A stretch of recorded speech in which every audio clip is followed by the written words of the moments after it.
ఇల్లు ఇల్లాలు పిల్లలు మే 19th ఎపిసోడ్. సాగర్ నర్మదల తొలి రాత్రి.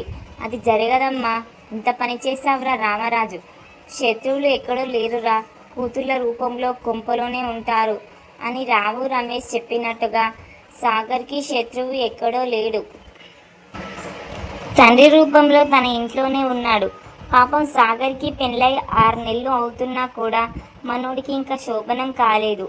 అందమైన పెళ్ళాం ఎదురుగా ఉన్న కాపురం చేయకుండా చేస్తున్నాడు హిట్లర్ బాబు.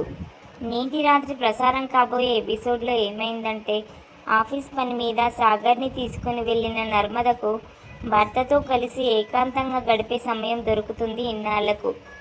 పెళ్ళై 6 నెలలు అయిన వాళ్ళకింకా ఫస్ట్ నైట్ కాలేదు. రాక ఇద్దరికి ఏకాంతంగా గడిపే ఛాన్స్ దొరకడంతో సాగర్ నర్మద రొమాన్స్లో తేలుతుంటారు. సాగర్ నర్మద కాలు పడుతుండగా సరిగ్గా అదే టైంకి వేదవతి కాల్ చేస్తుంది. దాంతో నర్మద, ఏంటత్తయ్య గారు, నన్ను బాగా మిస్ అవుతున్నారా? నాతో మాట్లాడకుండా ఉండలేకపోతున్నారా? బెంగతో కాల్ చేశారా అని వెటకారంగా అడుగుతుంది.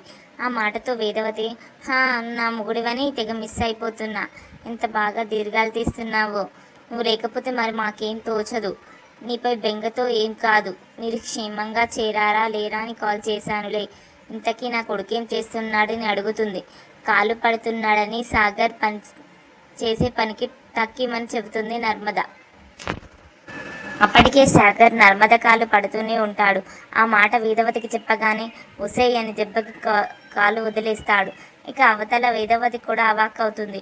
ఏంటి, నా కొడుకుతో కాళ్ళు పట్టించుకుంటున్నావా అని నోరెళ్ళ పెడుతుంది వేదవతి. అయ్యో అత్తయ్య, మీకు సరిగ్గా వినబడలేదనుకుంటా. కాళ్ళు పట్టడం కాదు, కాళ్ళు కడుక్కుంటున్నాడు అని కవర్ చేస్తుంది నర్మద. నమ్మొచ్చంటావా? ఎందుకంటే నువ్వు మహా గడుసు పిండానివి, పైగా గవర్నమెంట్ ఉద్యోగివి అని అంటుంది వేదవతి. అంత డౌట్ ఉంటే వచ్చి చూడత్తయ్య అంటూ కాళ్ళు పడుతున్న సాగర్ వైపు చూస్తూ ఆట పట్టిస్తుంది నర్మద. ఇక ఈ అత్త కోడళ్ళు మాట్లాడుకుంటూ ఉండగా మన కంపకోడలు శ్రీవల్లి వస్తుంది. ఈవిడ గారు కోడలిపై చూపించే ప్రేమను చూసి తట్టుకోలేకపోతున్నారా బాబు అంటూ తెగ కుళ్ళుకుంటుంది శ్రీవల్లి. అనంతరం అత్తయ్య గారండి, నేను మాట్లాడతాను, ఫోన్ ఇటు ఇవ్వండి అని ఫోన్ తీసుకొని, ఏంటి నర్మదా, బాగున్నావా అని అంటుంది. నేను ఇక్కడికి వచ్చి 10 రోజులేం కాలేదుగా, బాగున్నావా అని అడగడానికి కౌంటర్ ఇస్తుంది నర్మద.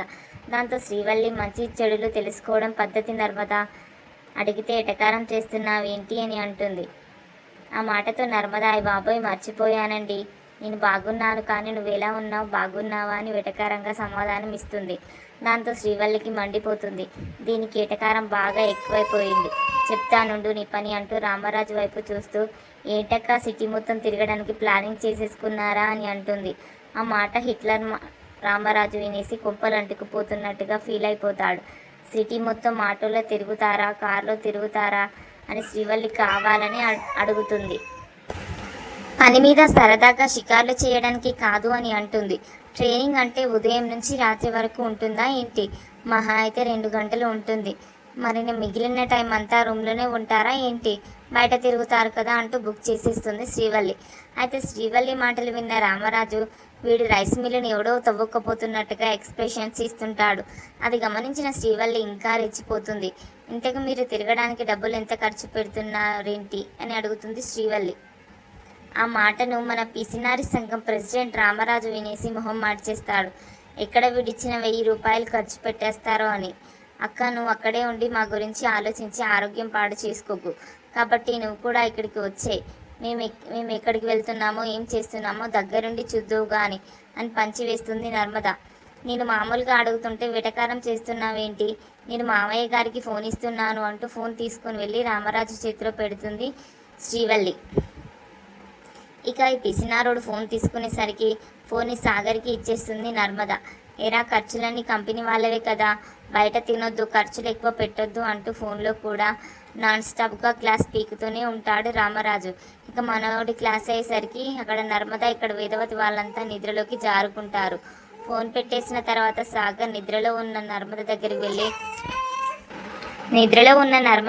వెళ్ళి darling, my dear Narmada darling అని నా మనసును గిల్లిన డార్లింగ్ లేలే అని లేపుతాడు.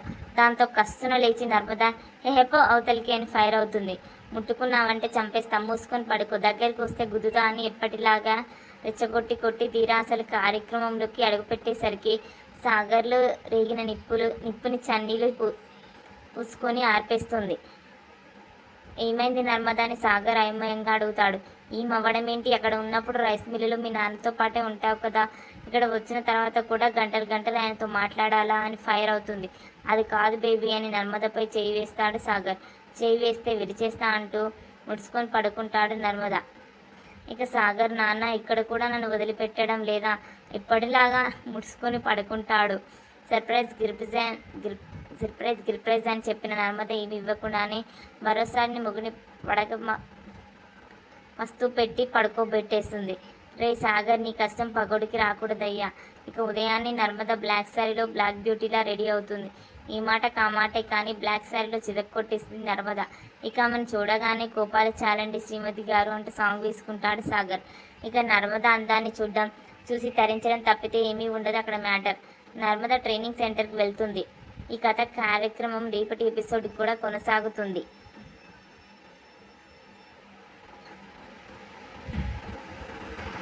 గత కొన్ని రోజులుగా ఇల్లు ఇల్లాల పిల్లల సీరియల్లో కథనం మొత్తం రామరాజు ఫ్యామిలీ పైనే నడుస్తుంది. ఎదురింటి భద్రావతి ఫ్యామిలీ అసలు ఉందో లేదో, వాళ్ళంతా ఏమైపోయారో ఏంటో కానీ అసలు ఫ్యామిలీని కనిపించకుండా పోయారు. నేటి ఎపిసోడ్లో శ్రీవల్లి ఇచ్చిన ఐడియాతో ట్యూషన్ టీచర్ అవతారం ఎత్తింది ప్రేమ. అయితే ప్రేమ ధీరజ్ల మధ్య ప్రేమ చిగురుస్తున్న తరుణంలో వాళ్ళ మధ్య మరో మంచి సీన్ పండింది నేటి ఎపిసోడ్లో. నర్మదా సాగర్లు హైదరాబాద్ వెళ్ళినా కూడా రామరాజు గుల తప్పడం లేదు, వాళ్ళని ప్రశాంతంగా ఉండనీయడం లేదు. ఇక నర్మదా ఇంట్లో లేకపోతే ఇల్లంతా బోసిపోయినట్టు ఏదో వెలితిగా ఉందని ప్రేమతో చెప్తుంటుంది వేదవతి.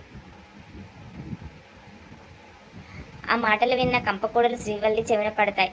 అక్క లేకపోతే నాకు చాలా బోరింగ్గా ఉంది అత్త, తన ఇంట్లో ఉంటే ఆ సందడే వేరు అంటుంది ప్రేమ. ఆ మాటతో శ్రీవల్లికి మరింత మండిపోతుంది. ఇక ప్రేమ ఇంట్లోనే ట్యూషన్ చెప్పి డబ్బులు సంపాదించాలనుకుంటుంది. దానికి తిరుపతి సాయం కోరుతుంది. తిరుపతి వెళ్ళి తనకు తెలిసిన వాళ్ళ పిల్లలందరినీ ఇంటికి తీసుకుని వస్తాడు తిరుపతి. మొత్తానికి సాధించావమ్మా, నువ్వు నా మీనకోడలువే, పట్టుదలలో నా లక్షణాలే వచ్చాయి నీకు. ఏదైనా అనుకున్నావంటే ఈ అత్తలాగే సాధించే వరకు వదిలిపెట్టావు. నా ముద్దుల మీనకోడలివి నువ్వే అంటూ ప్రేమను ముద్దాడుతుంది వేదవతి. అది చూసిన శ్రీవల్లి తెగ కుళ్ళుకుంటుంది. ఎంతసేపు ఆ కోడల్ని పొగిడావు, ఇప్పుడేమో నా ముద్దుల మీనకోడలంటూ ముద్దాడుతున్నావు. వీళ్ళ ప్రేమల్ని తట్టుకోలేకపోతున్నాను, వీళ్ళ ప్రేమల్ని తగ్గిస్తా అంటూ పుల్ల పెట్టడం స్టార్ట్ చేస్తుంది శ్రీవల్లి. ఏంటి ప్రేమ, అప్పుడే ట్యూషన్ మొదలు పెట్టేశావా అని అడుగుతుంది శ్రీవల్లి. అనుకున్నాం కదా అక్క అని అంటుంది ప్రేమ. అనుకున్నాంలే కానీ ఇంటి పెద్ద మావయ్య గారే కదా, మనం ఏదైనా పని చేసే ముందు ఆయనకి చెప్పాలి కదా, ఆయన పర్మిషన్ తీసుకోవాలి కదా, నువ్వు మాట మాత్రం కూడా ఆయనకు చెప్పలేదు కదా, అందుకే అడుగుతున్నా అని పుల్ల పెట్టేస్తుంది శ్రీవల్లి. ఇంతలో తిరుపతికి బావకి మేము చెప్తాంలే కానీ నువ్వు పదమ్మా, అక్కడ పిల్లలు వాళ్ళ పేరెంట్స్ వెయిటింగ్ అని వాళ్ళ దగ్గర తీసుకుని వెళ్తాడు. ఇక ప్రేమ పిల్లల పేరెంట్స్తో మాట్లాడి వాళ్ళకి మంచి చదువు చెప్పి మంచి మార్కులు వచ్చేట్టు చేసే బాధ్యత నాది అని మాట ఇస్తుంది. ఇంతలో ధీరజ్ రావడంతో పరుగున అతని దగ్గరికి వచ్చి ఫస్ట్ నువ్వు నాకు ఆల్ ది బెస్ట్ చెప్పు అని అంటుంది. ఎందుకమ్మా, ఎవరినైనా చంపుతున్నావు ఏంటి, నన్ను చంపుతున్నది చాలడం లేదా అని వెడకారం చేస్తాడు ధీరజ్. ఎక్కువ చేస్తే ఒకటి ఇస్తా, నేను ఫస్ట్ టైం ట్యూషన్ చెప్తున్నా, నువ్వు ఆల్ ది బెస్ట్ చెప్తే బాగుంటుంది కదా అని అంటుంది. ఆ మాటతో ధీరజ్ నీకు అసలు బుద్ధి లేదు, ఇలాంటివి భర్తను అడగాలంటే ఆచారం ప్రకారం చెయ్యాలి అని అంటాడు. ఆచారమా అదేలా అని ప్రేమ అడగడంతో కాళ్ళకి దండం పెట్టి నేను మంచి సంకల్పంతో మంచి పనిని మొదలు పెడుతున్నా అని కాళ్ళు మొక్కి ఆశీర్వాదం తీసుకోవాలి అని అంటాడు. రే ఆచారమా నిజంగానే ఇలాంటివి ఉంటాయా అని అడుగుతుంది ప్రేమ. లేదమ్మా, నీతో కాలు మొక్కించుకోవడానికే చెప్తున్నానులే, కావాలంటే గుడికిపోయి పంతుల్ని అడుగుదాం పదా అని అంటాడు ధీరజ్. ఏం అవసరం లేదులే, ఇలాంటి మంచి వీడియోస్ కోసం నా ఛానల్ సబ్స్క్రైబ్ చేయండి ప్రేమ. దాంతో ధీరజ్ రే కామెంట్ చేయండి, నేను ఆట పండించి జోక్ చేసి